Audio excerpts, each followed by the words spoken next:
ପିଲାମାନେ ଆଜି ଆମେ ମାତ୍ରା ଯୋଗଃ ପଢ଼ିବା। ତୃତୀୟ ପାଠଃ। ମାତ୍ରାମାନଙ୍କର ଯୋଗ ମାନେ ମାତ୍ରା କେମିତି ତିଆରି ହୁଏ ସେ ବିଷୟରେ ଆଜି ଆମେ ପଢ଼ିବା। ବୁଝିହେଲା?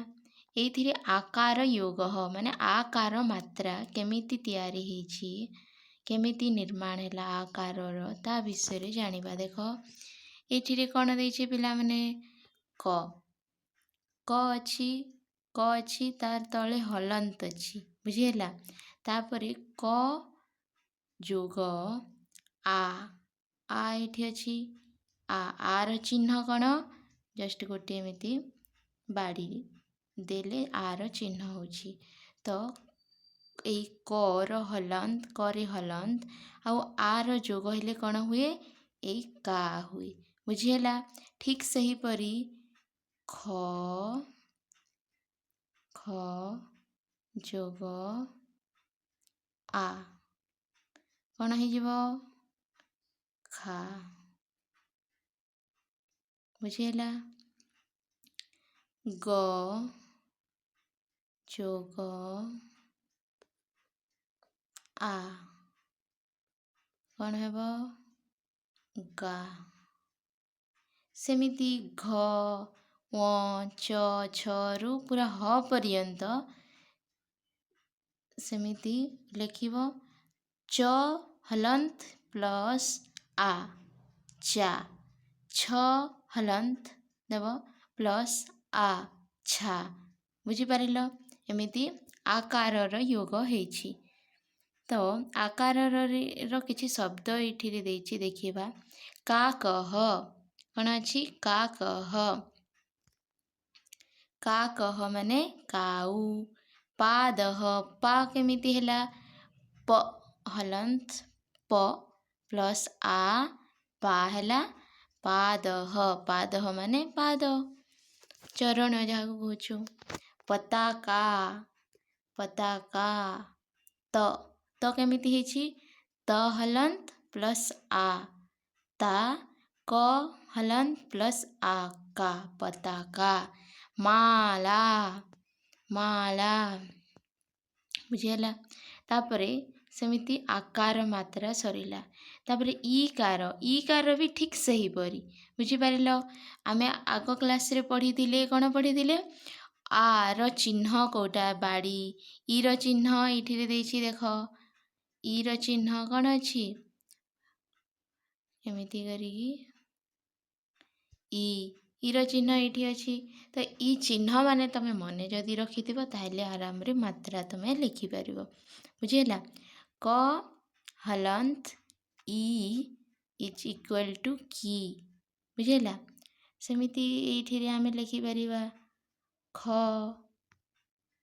ଯୋଗ ଇ କ'ଣ ହେଇଯିବ? ଖି। ବୁଝିହେଲା? ଗର ବି ସେମିତି ଲେଖିପାରିବ। ଗ ହଲନ୍ତ ଯୋଗ ଇ ଗି ଘର ଇ ଏମିତି କରି ନିଜେ ଅଭ୍ୟାସ କରିବେ ଯଦି ଏଇଆ ମାତ୍ରା ସବୁ ତୁମେମାନେ ଭଲରେ ଜାଣିପାରିବ। ଠିକ୍ ଅଛି? ତ ଏଇଠିରେ କିଛି ଶବ୍ଦ ଦେଇଛି, ଦେଖ ପିଲାମାନେ। ରବିହି ମାନେ କ'ଣ? ସୂର୍ଯ୍ୟକୁ ରବିହି ବୋଲିକି କୁହାଯାଇଛି। ଗିରିହି ଗ ହଲନ୍ତ ଇ ଯୋଗ ଗି ର ହଲନ୍ତ ଯୋଗ ଇ ରି ଗିରିହି ମାନେ ପର୍ବତ। ଏଠିରେ କ'ଣ ଅଛି? ବିଡ଼ାଲହ ମାନେ କ'ଣ? ବିଲେଇକୁ ବିଡ଼ାଲହ ବୋଲି କୁହାଯାଏ। ବିଡ଼ାଲହ। ବାଲିକା ବିସର୍ଗ ନାହିଁ। ବାଲିକା ମାନେ ଝିଅକୁ କ'ଣ କହୁଛନ୍ତି? ବାଲିକା। ନେକ୍ସଟ କ'ଣ ଅଛି?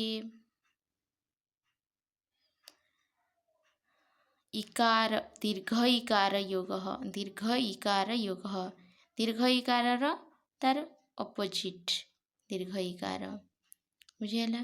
ଏଠିରେ ଦେଖ ଦୀର୍ଘ ଇକାର ଯୋଗ।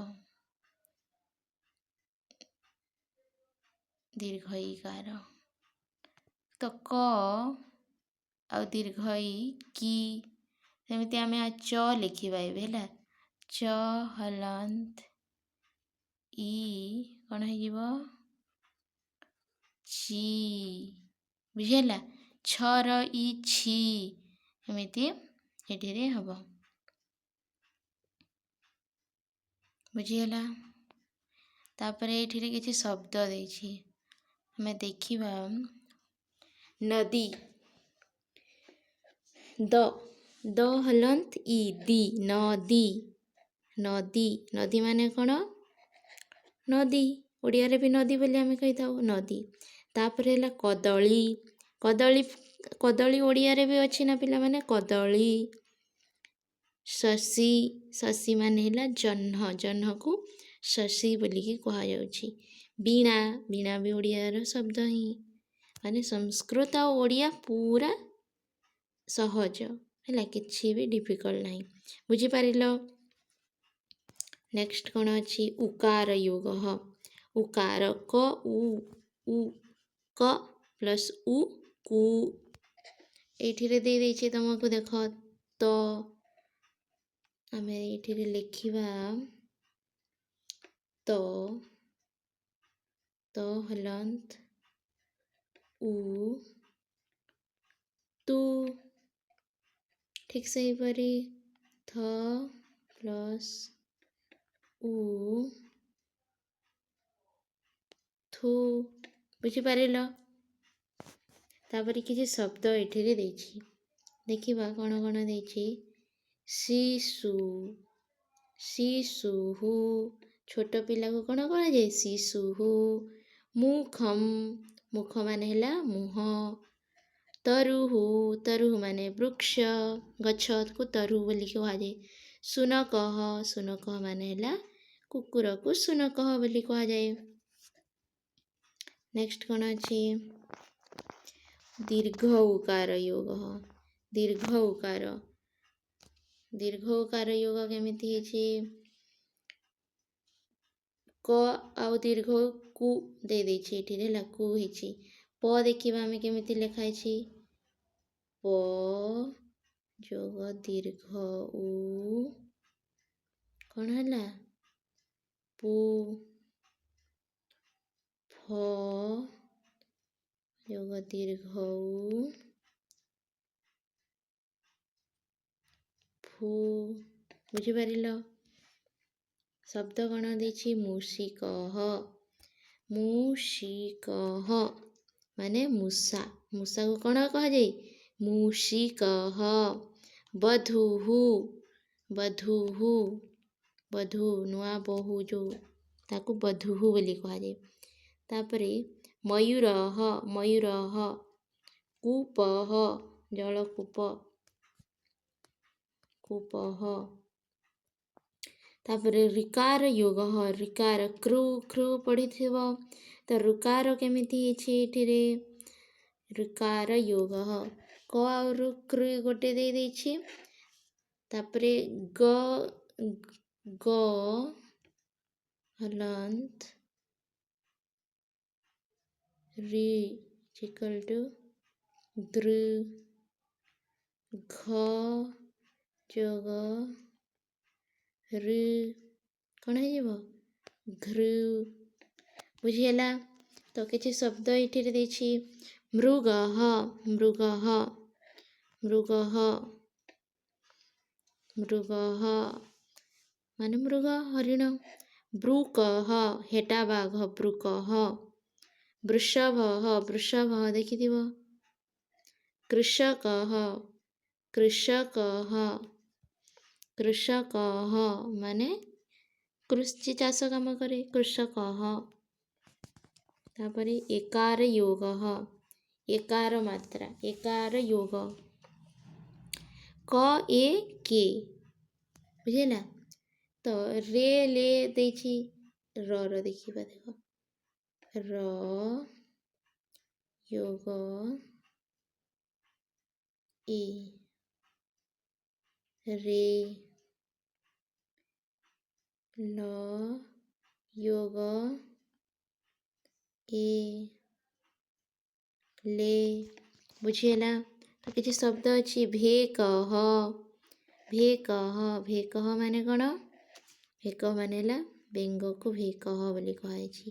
କେଶଃ, ଚୁଟି, ବାଲ୍ ଯେଉଁଟା ଆମେ କହୁଛୁ କେଶଃ ମେଷଃ ମେଷ ଦେଖିଥିବ पेचकः पेचा पेचकः पेचा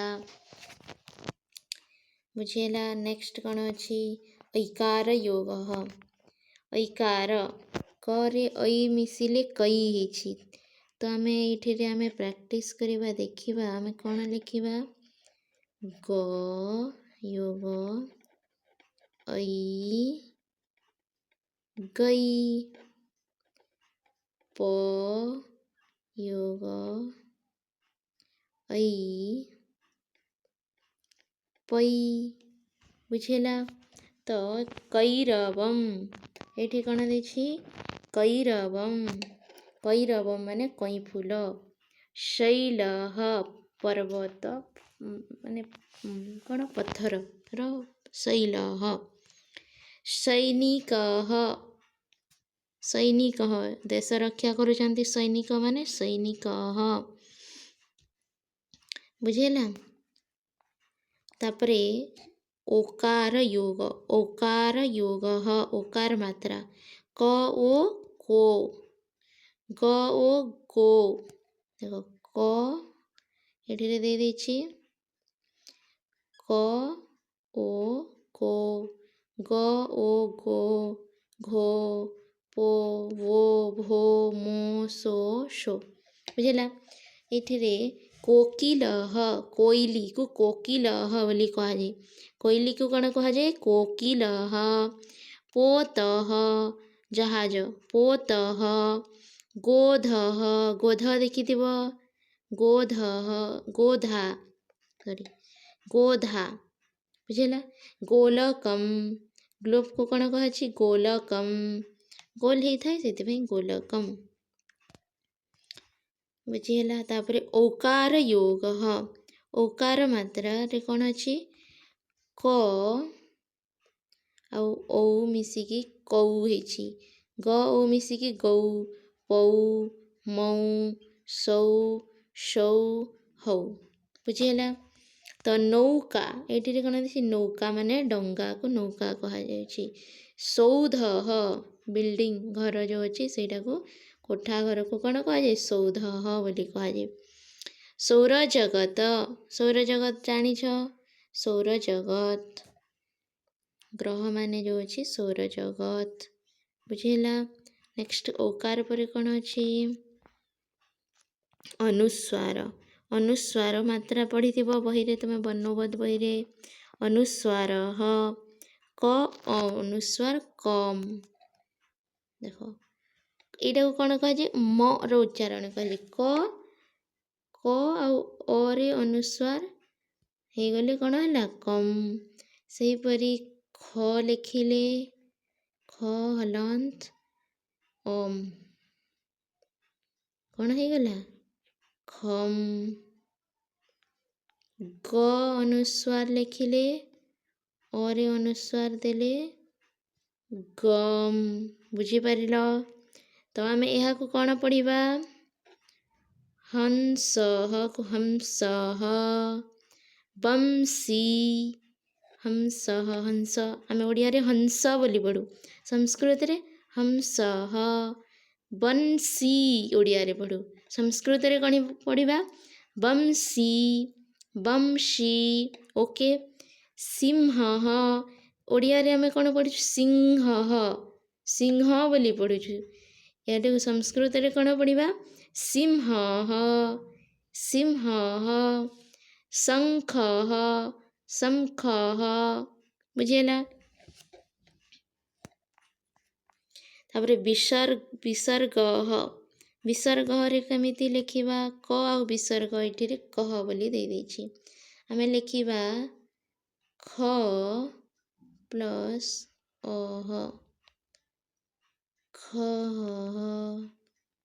ग प्लस अह गह बोलिकी पढ़ लिखिबा बुझेला। शब्द केमिति पढ़िबा शिरह शिरह माने कौन मुंड को शिरह बोलिकी कहा जाउछि। धनुः सरह सरह माने पोखरी ନଖଃ ନଖ ମାନେ ନଖ ବୁଝିଲ। ନେକ୍ସଟ ବିସର୍ଗ ପରେ କ'ଣ ଅଛି? ଅଭ୍ୟାସ ଅଛି। ଅଭ୍ୟାସରେ ଆମକୁ ଦେଇଛି କ'ଣ କହିଛି? ଶବ୍ଦାନୁସାରମ୍ ଚିତ୍ରମ୍ ୟୋଜୟତୁ। ଶବ୍ଦ ଏଠିରେ ଦେଇଛି ଆଉ ଚିତ୍ର ଦେଇଛି। ପିଲାମାନେ ଆମେ ଏହାକୁ ଯୋଗ କରିବା। ବୁଝିପାରିଲ? କରିବା ଏବେ। ଦେଖ ଏଇଠି କ'ଣ ଦେଇଛି? ବୃଷଭଃ ବୃଷଭଃ। ରେଲୟାନମ୍ ରେଲୟାନମ୍ କେଉଁଠି ଅଛି? ରେଲୟାନମ୍। ତମେମାନେ ତମ ନିଜର ବହିମାନଙ୍କରେ ଏଠି ଯୋଗ କର। ଗୋଲଦୀପଃ ଗୋଲଦୀପଃ କେଉଁଠି ଅଛି? ଗୋଲଦୀପଃ ମାନେ ଲାଇଟ୍କୁ ଗୋଲଦୀପ କୁହାଯାଉଛି। ରେଲୟାନମ୍ ମାନେ ରେଲଗାଡ଼ିକୁ ରେଲୟାନମ୍ କୁହାଯାଉଛି। ପେଚକଃ ପେଚା ପେଚକଃ। ବିଡ଼ାଲଃ ବିଡ଼ାଲ କେଉଁଠି ଅଛି? ଏଠି ବିଡ଼ାଲଃ ମାନେ ବିଲେଇ ବା ବିରାଡ଼ି। ସେବମ୍ ସେବମ୍ ମାନେ ସେଓ ଫଳ। ସେଓ କେଉଁଠି ଅଛି? ସେବମ୍। ତାପରେ ଆଲୁକମ୍ ଆଲୁକମ୍। କଦଳୀ କଦଳୀ। ବାନରଃ ବାନରଃ ମାନେ ମାଙ୍କଡ଼ ବାନରଃ। ଧେନୁଃ ଧେନୁ ଗାଈ ଗୋମାତା ଧେନୁଃ। ଶୁନକଃ ମାନେ କୁକୁରକୁ ଶୁନକଃ ବୋଲି କୁହାଯାଉଛି। ବୁଝିଲା? ଶୁନକଃ। ବୁଝିପାରିଲ? ତ ଏମିତି ତମ ନିଜର ବହିରେ ଯୋଗ କରିଦିଅ। ଚିତ୍ରକୁ ସଂଯୋଗ କର ବୋଲି କହିଛି। ହେଲା ପିଲାମାନେ, ଆଜି ପାଇଁ ଏତିକି। ନେକ୍ସଟ କ୍ଲାସ୍ରେ ପୁଣି ଆମେ ଚତୁର୍ଥ ପାଠ ପଢ଼ିବା। ଧନ୍ୟବାଦ। ରାମ ରାମ।